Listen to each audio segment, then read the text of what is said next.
Estás escuchando el podcast Sangre, Muerte y Placer, una producción de Resiliencia Educativa.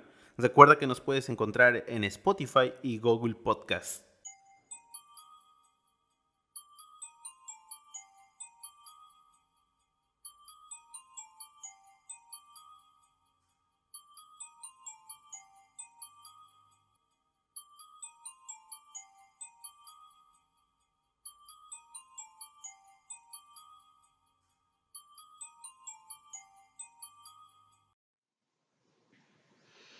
Hola, soy Emilio Aburto y hoy voy a contarte una historia de monstruos y de espantos. Monstruos ancestrales como la Llorona o el Nahual. Monstruos populares como el Yeti o el Chupacabras. Monstruos para chicos y para grandes, como el Robachicos o la Mataviejitas. Juana Barraza Samperio primero vivió y luego creó su propia historia de horror. Vivió la espantosa infancia de tener una madre golpeadora y alcohólica, una infancia marcada por el maltrato y el desamor. Pero conoció el verdadero terror cuando a la edad de 11 años su propia madre la vendió a un hombre mayor a cambio de algunas cervezas. Juana supo entonces cuánto valían su vida y su dignidad, y así lo supo durante años de abusos constantes, de satisfacer la perversión de ese y otros hombres, y satisfacer así también las adicciones de su madre. Juana concibió a su primer hijo a los 13 años. Años más tarde concibió a su primer personaje, cuando encubrió su rostro y su ira tras la máscara de la Dama del Silencio, el nombre que utilizaba como luchadora profesional. Pero concibió a su primer monstruo cuando se vistió el uniforme blanco de enfermera, blanco como el de los ángeles. Juana Barraza buscó sobrevivir por cualquier medio tras una infancia de abusos. Canalizó en ellos su ira y su resentimiento con la vida y con quienes le causaron daño. Juana se convirtió en ladrona para obtener dinero. Fue luchadora profesional y después promotora de dicho deporte. Y finalmente llegó el monstruo. Juana Barraza se vistió de enfermera y ofrecía sus servicios como cuidadora de mujeres mayores. Mujeres solas y vulnerables a quienes podía robarles, como lo hacía antes. Pero entonces sucedió algo. Esas mujeres, ancianas de poca tolerancia, la ofendían, la minimizaban y la insultaban. Y Juana vio y escuchó en ellas y sus palabras duras a la madre maltratadora y poco amorosa. A través de ellas, Juana Barraza mataba una y otra vez a su propia madre. Lo hacía más que con enojo, con ira, con resentimiento, con violencia, con odio.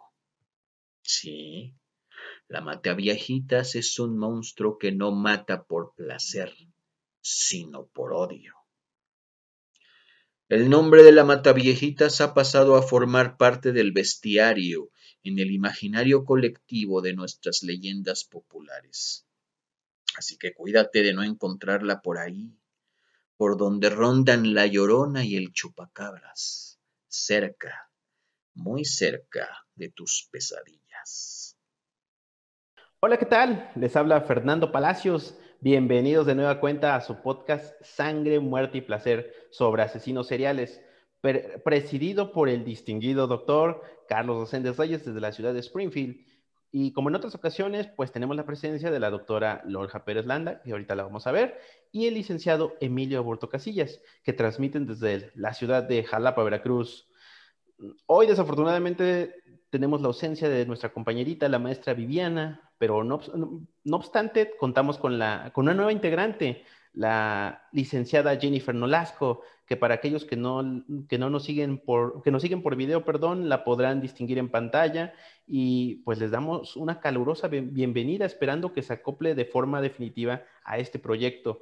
Y pues bien, entrando en materia, el día de hoy nos toca hablar sobre una asesina serial que solía ser una deportista de lucha libre. Esta persona cometió, o se piensa que cometió, entre 42 y 48 homicidios de mujeres de edad avanzada en la Ciudad de México, teniendo registros de sus actividades desde 1998, sí, y fue aprendida en 2006. Estamos hablando de la denominada Mataviejitas, Juana Barraza Samperio, eh, quien en 2008 fue sentenciada a 759 años de prisión. Entonces, ahora cedo el micrófono a nuestro cronista favorito, el licenciado Emilio Aburto Casillas, para que nos obsequie una introducción del tema.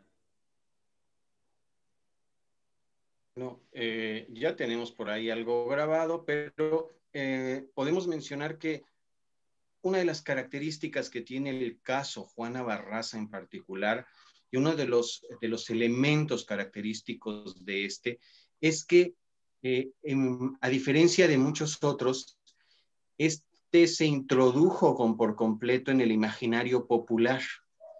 Es decir, el nombre de la Mataviejitas se convirtió de pronto en un elemento más del folclore de, de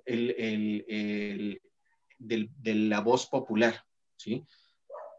Se convirtió en algo como el robachicos, se convirtió en algo como el chupacabras, se convirtió en punto menos que una especie de leyenda. Se introdujo por completo en la cultura popular mexicana, ¿sí?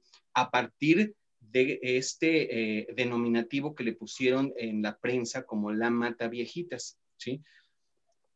Sus acciones fueron brutales, sus acciones fueron muy peculiares, muy marcadas. Este es uno de los casos que además por estar más estudiados, supongo que por ser recientes, están más estudiados y tienen como características muy claramente definidas, psicopatologías bien identificables y elementos que son de hecho muy característicos, muy by the book, muy de catálogo,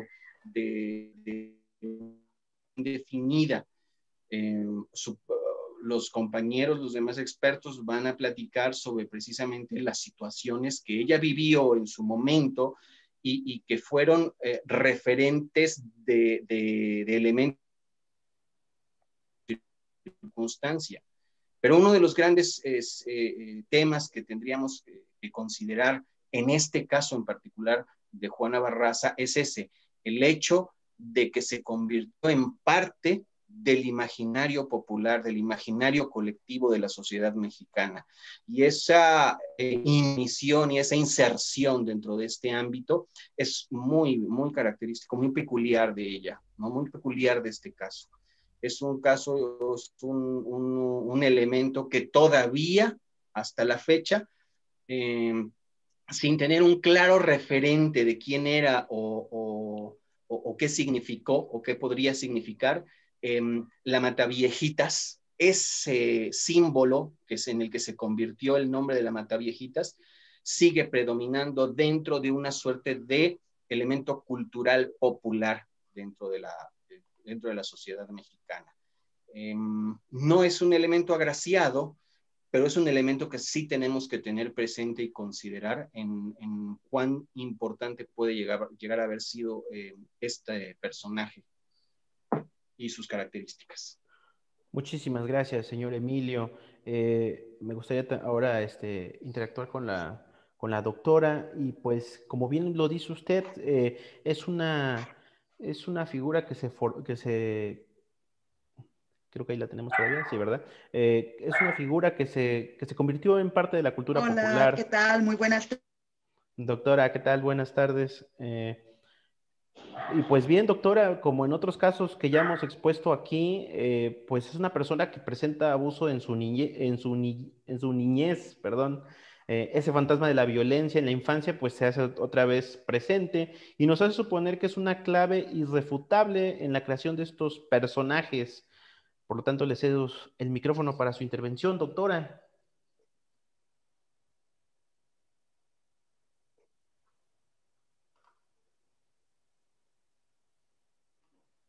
Bien, después de una falla técnica, estamos de vuelta.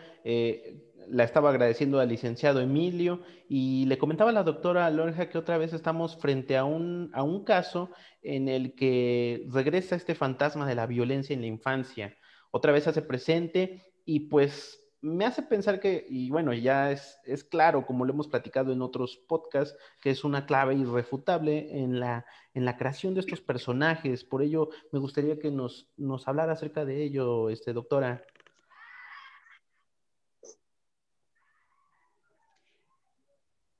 ¿Víctima o victimaria? Muy claro en la historia, desgraciadamente, de esta mujer. Sufrió todas las vejaciones sabidas y por haber desde la infancia. Abuso por parte de la madre, ausencia por parte del padre, abuso sexual, abuso psicológico por parte no solamente de las amistades de su madre, sino de vecinos, de familiares, alcohol. O sea, hay toda una gama, hay muchos elementos crimino impelentes, ¿sí? Y desgraciadamente nos enfrentamos con una situación en donde la víctima años después se convierte en la victimaria, se convierte en una mujer que sin ningún pudor se hace, ¿cómo se podría decir? Se hace justicia por sí misma, por toda la cuestión, la carga emocional, todas las represiones que vivió desgraciadamente desde niña. Entonces, desde el punto de vista como criminóloga, podemos decir que aquí podemos emplear lo que es la criminología clínica para poder estudiar la conducta de esta mujer, Juana Barraza, pero también necesitaríamos de la criminología crítica para poder verlo desde un punto de vista social, hacer una crítica de qué es lo que realmente produjo que esta mujer actuara de esta manera. ¿Solamente su mamá o el hombre que la violó, el hombre que la hizo mamá tan jovencita, o fue también la misma sociedad que no hizo nada por ella? Entonces, yo creo, Fer y compañeros que nos acompañan el día de hoy, me parece que este es un caso muy interesante. Doctora Lol, ¿y usted qué podría concluir? ¿Cuál fue el factor que detonó la conducta criminal de esta persona? Porque como vemos, se habla de hasta 42 supuestos homicidios que haya cometido, o sea, sí fueron bastantes, o sea, y eran actos sádicos de golpes, heridas punzocortantes que les propinaba a sus víctimas, o sea, sí había un coraje, bueno, así lo veo, ¿no? Pero ¿usted qué concluiría? Claro. Bueno, para empezar, esta mujer era una sociópata, ¿sí? Tuvo pareja sentimental, tuvo a su hijo, que además de todo también lo mataron. Era una mujer que sufrió mucho y que la misma sociedad y la misma situación, las circunstancias la volvieron así. Ahora, ella fue luchadora también, ¿sí? Ella trabajó como luchadora y de alguna manera ella utilizaba este deporte para poder sacar todo su coraje. Desgraciadamente, por una lesión en la columna que le provocó el padre de su hijo, el mismo que la violó, ella tiene que dejar la lucha libre. Entonces, eso que la mantenía más o menos en un orden emocional, desaparece. ¿Qué es lo que pasa aquí? Que ella actúa con mucha frustración, con mucho odio hacia estas pobres mujeres.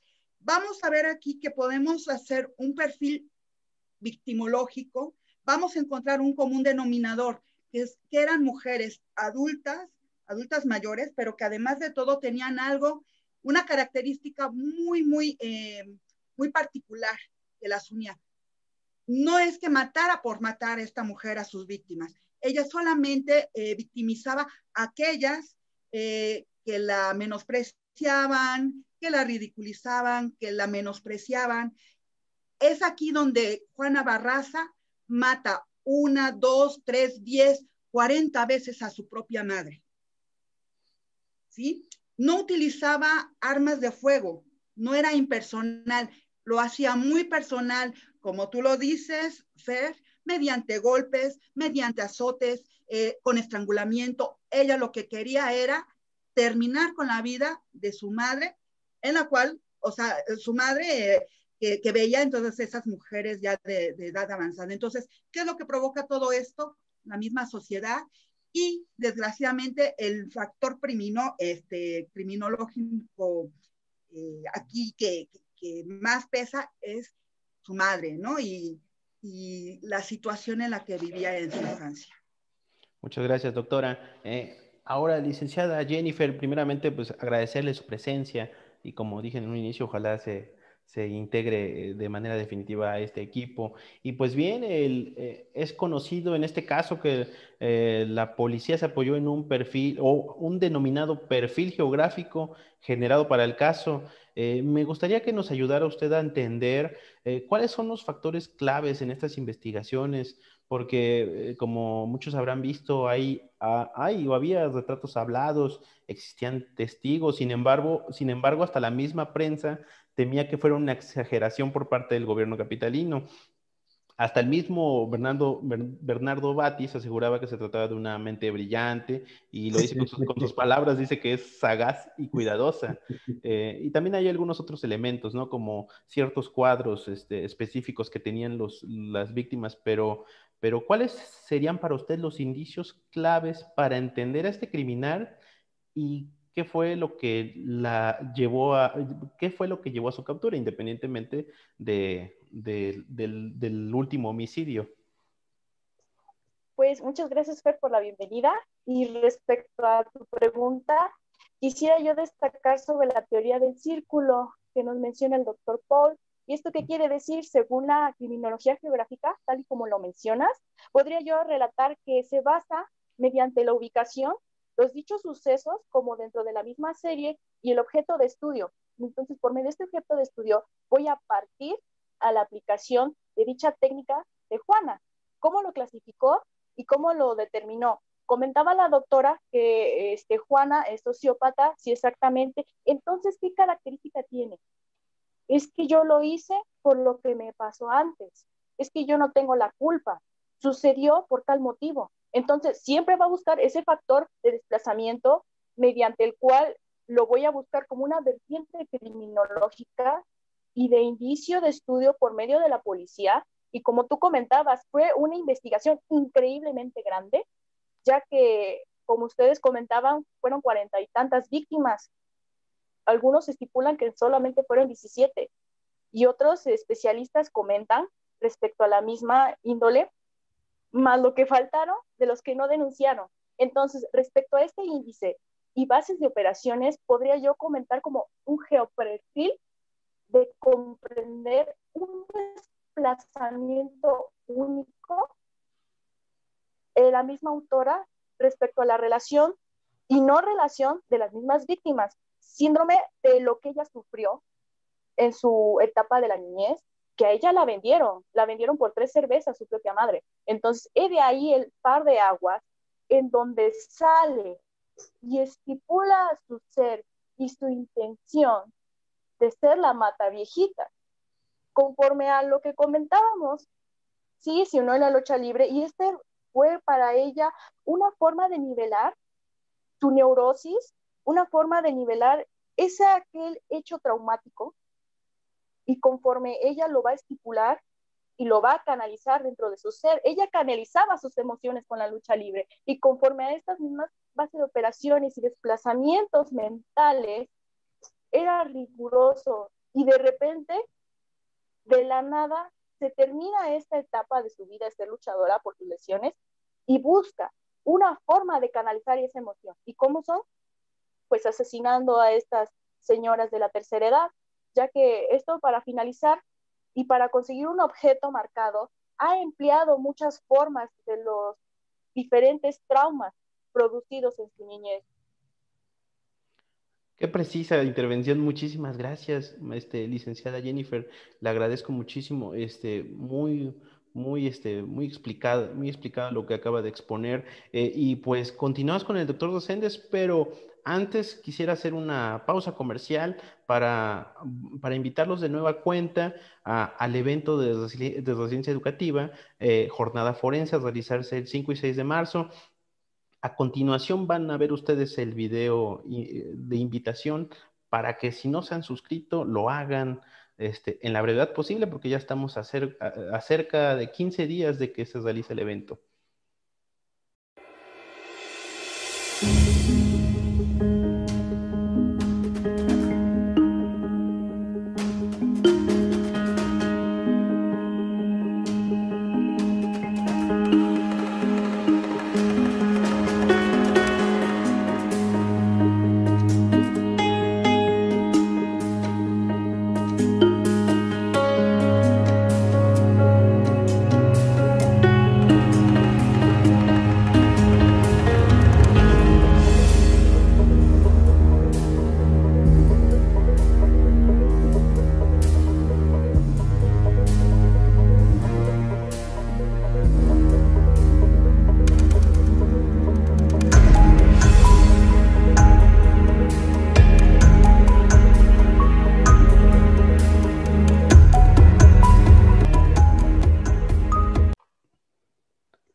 Pues bien, estamos de vuelta después de ese aviso parroquial y pues, doctor Carlos, después de escuchar la magnífica ponencia de la compañera Lorja y el licenciado Emilio, y también la increíble cátedra que nos acaba de dar la licenciada Jennifer, pues es hora de que usted saque el as bajo la manga, doctor Carlos. Estoy seguro que tiene usted una exposición brillante.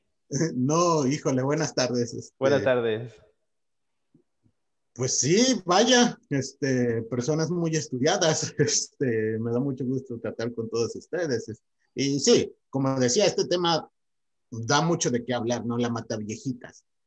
Quien no ama a los niños está renunciando al futuro de México. Quien no respeta a un anciano está ignorando el pasado de su país. Y quien no entiende esto, pues no entiende nada. Básicamente nos estamos refiriendo a esta persona, a la Mataviejita, ¿no? Que el pseudonombre de Mataviejitas prefiero decirlo que en vez de decir su verdadero nombre, ¿no? Sí, como lo decía la doctora Lol y la licenciada Jennifer, de igual forma el licenciado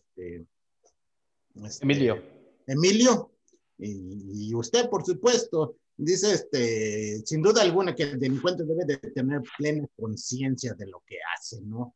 Para cometer los asesinatos, es decir, entender perfectamente que la conducta dentro del derecho puede ser punible, ¿no? Y por lo tanto, esta será castigada cuando se le compruebe el hecho a esta persona, ¿no?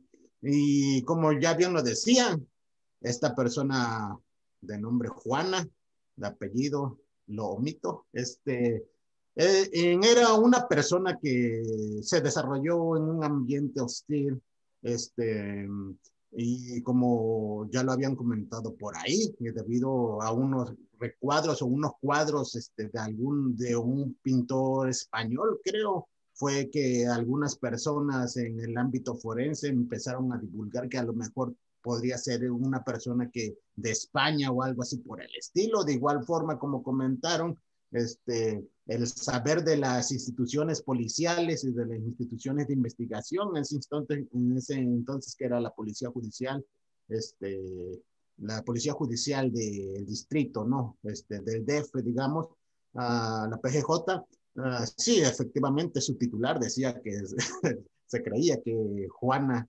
o como todavía no lo encontraron, era una persona sumamente inteligente, vaya, todos los asesinos en serie son sumamente inteligentes, ¿no?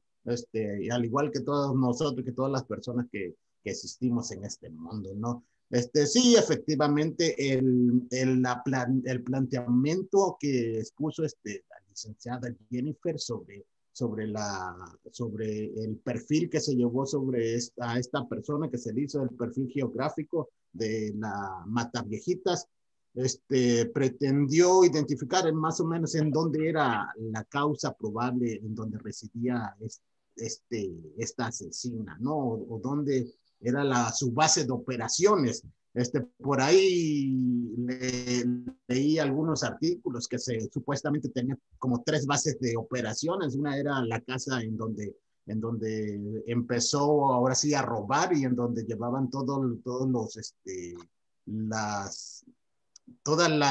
ahora sí que las cosas de valores que quitaban en las casas habitaciones, y ahí en donde ella se repartía con otra persona, ignoro el nombre de esta, en donde se repartían todas las ganancias, ¿no? Otra que según el lugar principal en donde ella ejercía o en donde ella se habitualmente delinquía era la Arena México, lugar en donde trabajó. De ahí partía el lugar habitual, porque supuestamente era en donde tenía una zona económica mucho mayor que en donde residía habitualmente. Y sí, fue así que precisamente la ubicación de geoperfil, como exactamente lo manejaba la licenciada Jennifer, pues decía que era la técnica que permite analizar los aspectos geográficos del delincuente e identificar las formas y tendencias en la que estos datos pueden llegar a prescindir de una estadística, ¿no? El perfil, volvemos a iniciar otra vez, perfil criminológico, perfil victimológico, la perfilación geográfica, muchos autores narran o dicen diferentes conceptos de esto. Para mi entender, estoy diciendo para mi entender, mi muy particular punto de vista es que un perfil, ya sea victimológico, geográfico, es más que nada un examen con preguntas y respuestas, solamente emitiendo una respuesta y una pregunta que sería la principal para llegar ahora sí a la aprehensión de la persona. Es un sustituto, es una ayuda ahora sí al sistema de justicia, ¿no? Para averiguar. Hay algunos que dicen que un perfil, la perfilación criminológica es, digamos, el conducto de ahora sí, de quitar posibles testigos, ¿no? De tener lo mínimo. Y efectivamente para eso es un perfil criminal, y yo por ahí por la red encontré un dato muy interesante en donde dice que los investigadores tienen una propuesta tipológica del asesino en serie. Dice por lo regular que los asesinos en serie están o tienen 10 puntos en el que esta persona ahora sí que lo persó en 1886, estamos hablando de 1886, y dice esta persona, el psicópata sádico sexual es el que disfruta el asesinato y no psicópata. Dice el asesino, el otro punto dice el asesino por diversión, ¿no? El otro, operadores de una organización criminal.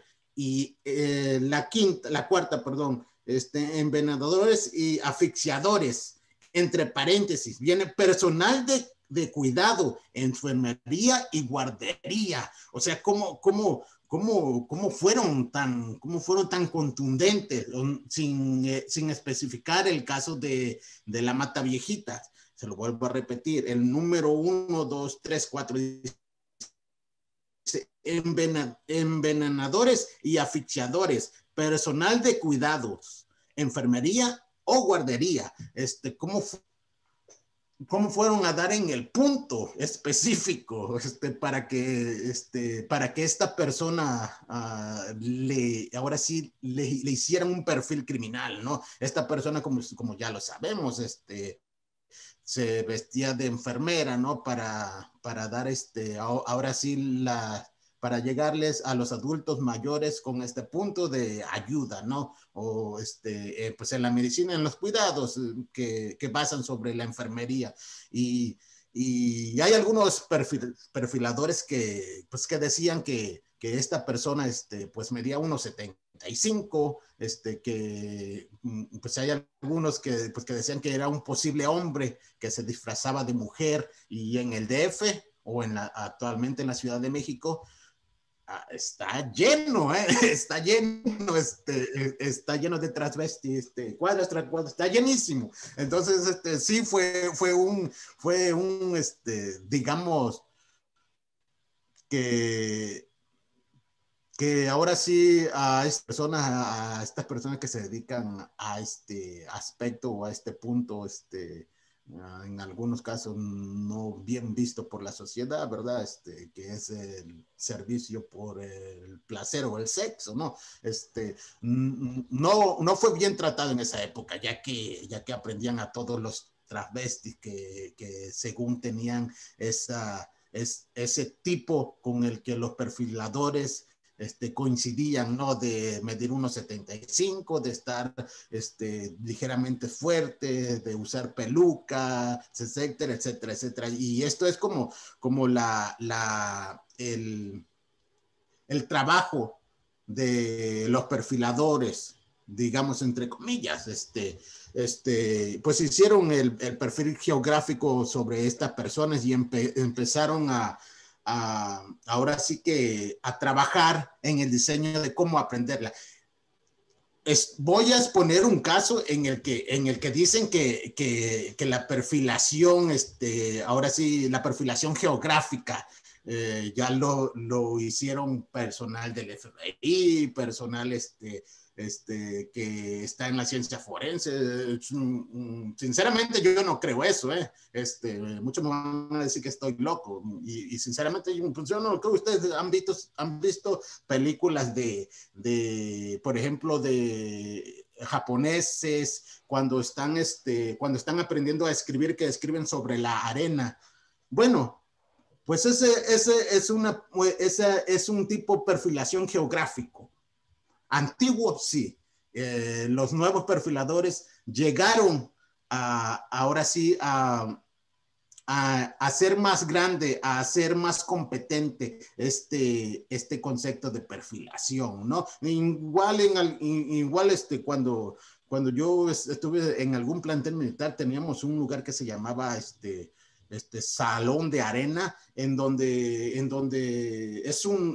ponían un tipo maqueta en el suelo, y se llenaba de arena. Entonces nosotros usábamos una varita o un bastón, en donde acomodábamos o poníamos todos los operativos que se iban a realizar. Se planteaba todas, ponía en medio: ustedes van a estar en este lugar, vamos a entrar por la derecha, vamos a entrar por la izquierda, y así sucesivamente. Y la perfilación en este caso, la perfilación geográfica, no viene siendo más que eso, un tipo de táctica, técnica y operativa, ahora sí, en este caso, ¿no? Pero voy a darle la palabra a ustedes, porque si no me voy a seguir alargando. Ya este caso está muy interesante.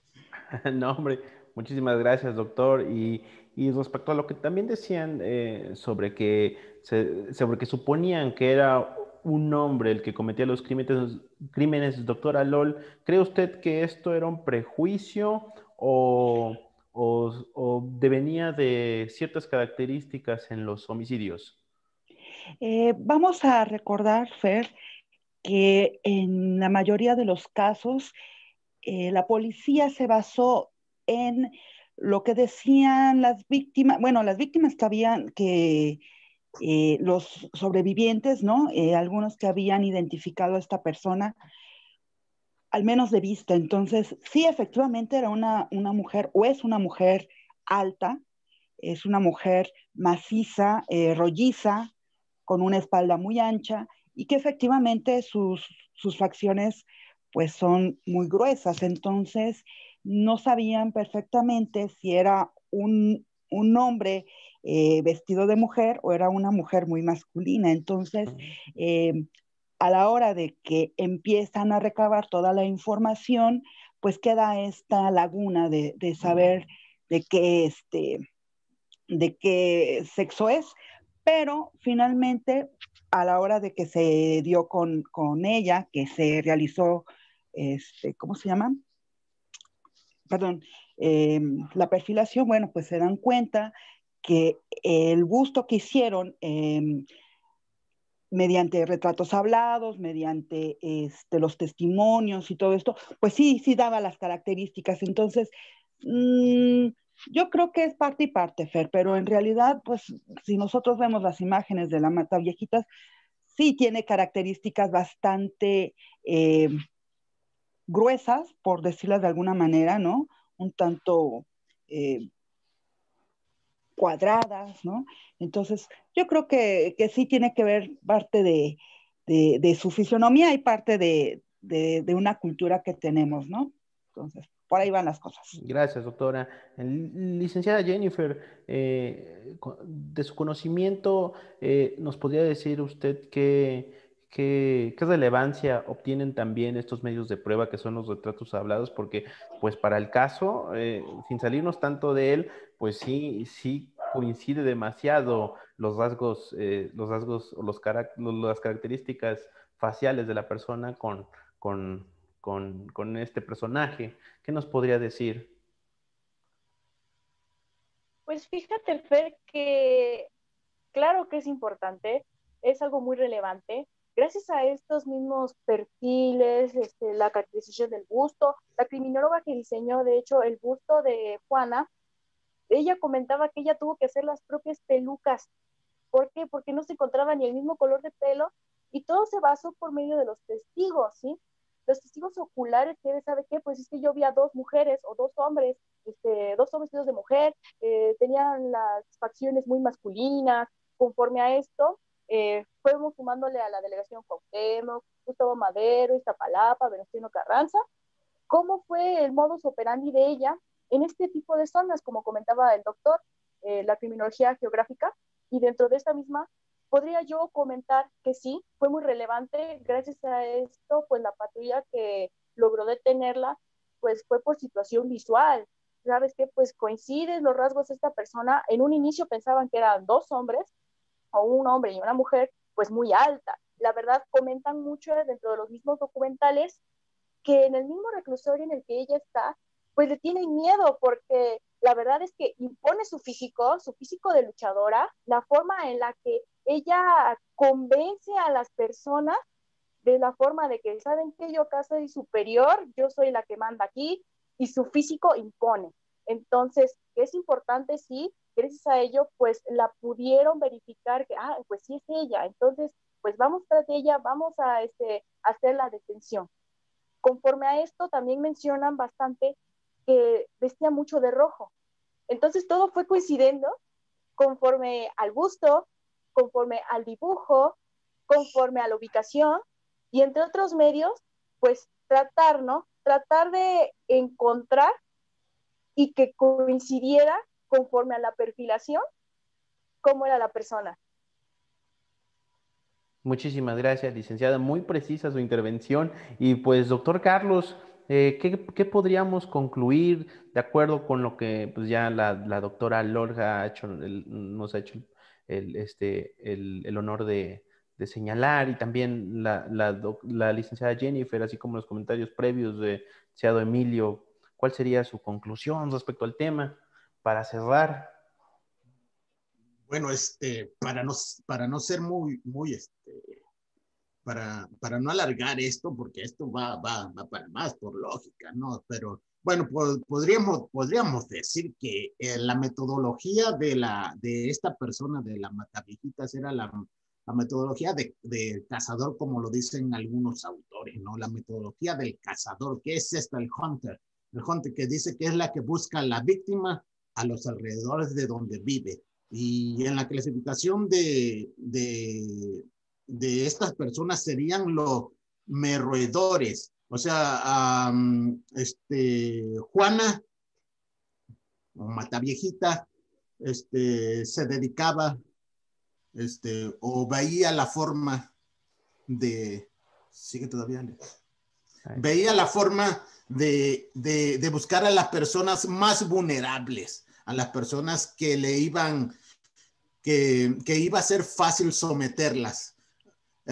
Su modus operandi de esta persona empezó como, no le quiero quitar méritos a los rateros, porque pues, para mí es lo mismo los rateros que los asesinos, ¿no? Pero empezó, su modus operandi empezó como vulgar ratero, pero al tener la excitación que tiene como cualquiera de nosotros cuando podemos violar o podemos bloquear la ley y teniéndolas a nuestra mano, pues podemos hacer o podemos rebasar el límite de nuestra excitación, ¿no? Como andado, cualquiera de nosotros hemos tenido algún tipo de excitación cuando estamos tratando de llegar a un punto en el que no es adecuado, no es bien visto por la sociedad ni para nosotros mismos, ¿no?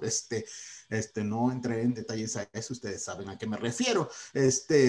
La persona esta al no llegar a la excitación de solamente robar, pues llegó a tal grado de que a otras personas por ahí leí que le quebraba los brazos. ¿Por qué? Porque quería esa satisfacción de sentirse lo que era ella, ¿no? Y pues por lógica, al tener las cualidades y las técnicas de la lucha libre, pues, y al tener personas que eran aptas para que ella pudiera desarrollarse como lo que ella quería ser luchadora profesional, pues no le veo el por qué no poner en prácticas esas técnicas y esas tácticas de la lucha libre, ¿no? Para sentirse realizada.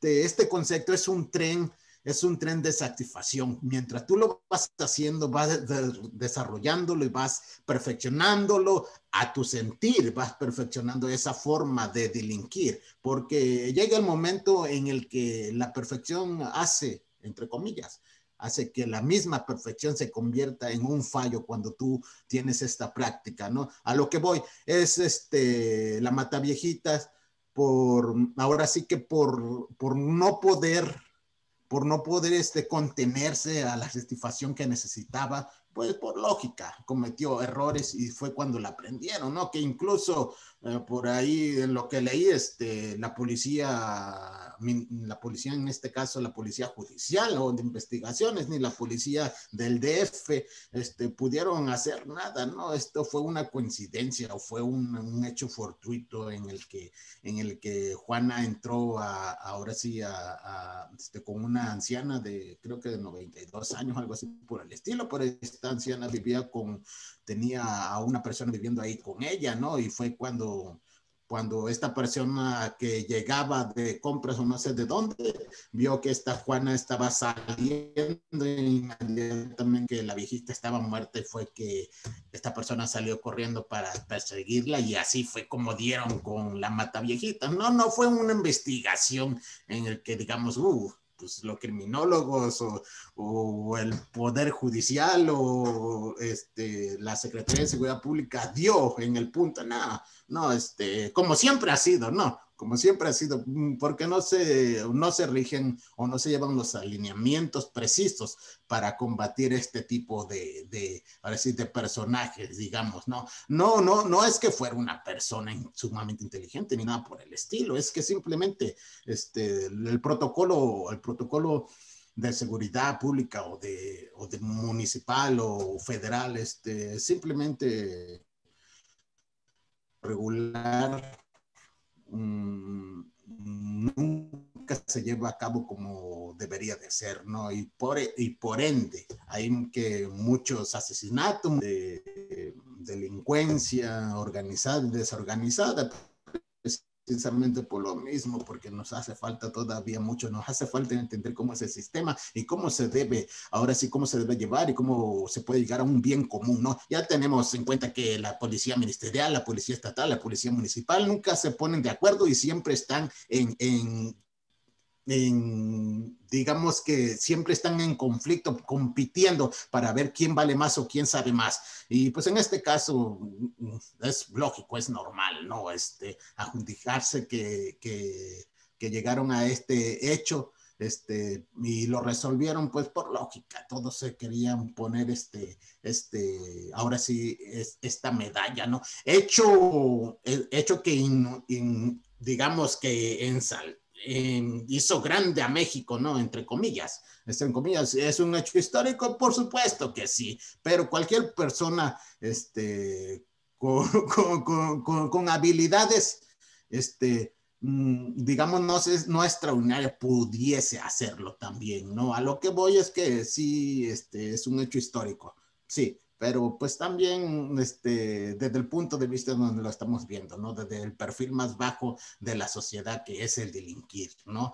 Y un dato que me llamó la atención es que en ese entonces que pasó esto, el actual presidente de México, era, creo que el gobernador de la ciudad, ¿no? O algo así por el estilo. Era el actual, y precisamente él estaba dando los fondos, o estaba iniciando la campaña de los fondos para los adultos mayores, y precisamente en este entonces cuando se inicia esta serie de asesinatos por esta persona, ¿no? Y pues ahora sí que los resultados y conclusiones tras haber puesto en marcha el método para localización de esta persona, pues determina que Juana era una merodeadora, y así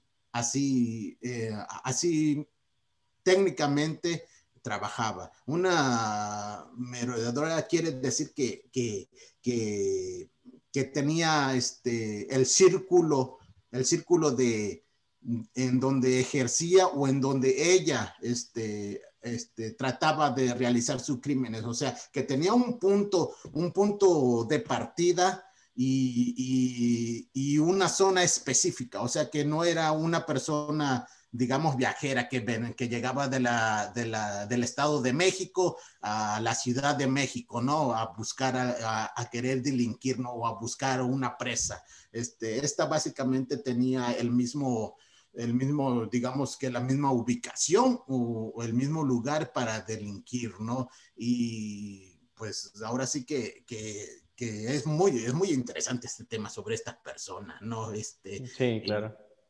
Pues queda mucho más que decir, pero tenemos el tiempo corto, ¿no? Así es, doctor, y pues para no perder la costumbre, le cedemos por último el micrófono al licenciado Emilio Aburto Casillas para que con su, con su, con su facultad crónica que tiene, nos, nos facilite un término preciso para definir a este personaje del que pues tanto la doctora Lol como la licenciada Jennifer han perfilado tan preciso y correctamente. Sí nos gustaría escucharlo, licenciado Emilio. Muchas gracias, Fer. Creo que toda la parte técnica, criminológica y pertinente en ese ámbito ya fue dicha por nuestros expertos. Pero sí debemos mencionar, voy a retomar lo que dije en un principio sobre Juana Barraza. ¿Por qué fue tan importante su inserción en el imaginario colectivo, en la culturización de nuestra sociedad? Porque nosotros somos una sociedad fabricante de monstruos por naturaleza. La Llorona, los nahuales, los chaneques, el chupacabras, los robachicos, la mataviejitas. Somos fabricantes de monstruos, somos creadores de monstruos. Es nuestra naturaleza cultural hablar de la creación de estos monstruos. Es así como Juana Barraza, como la Mataviejitas, no Juana Barraza, no Juana Barraza la asesina, sino la Mataviejitas, el monstruo, se inserta en nuestro imaginario social colectivo y en nosotros se nos queda impregnada como uno más dentro de la mitología monstruosa, de la mitología de monstruosidades de nuestra sociedad mexicana fabricante de monstruos. Excelente final para este podcast. Muchísimas gracias, licenciado Emilio. Y como siempre, agradeciendo la presencia de nuestros queridos compañeros, primeramente nuestra nueva integrante, la licenciada Jennifer Nolasco Yacotú, también la doctora Lolja Pérez Landa y nuestro distinguido y anfitrión, doctor Carlos Reséndez.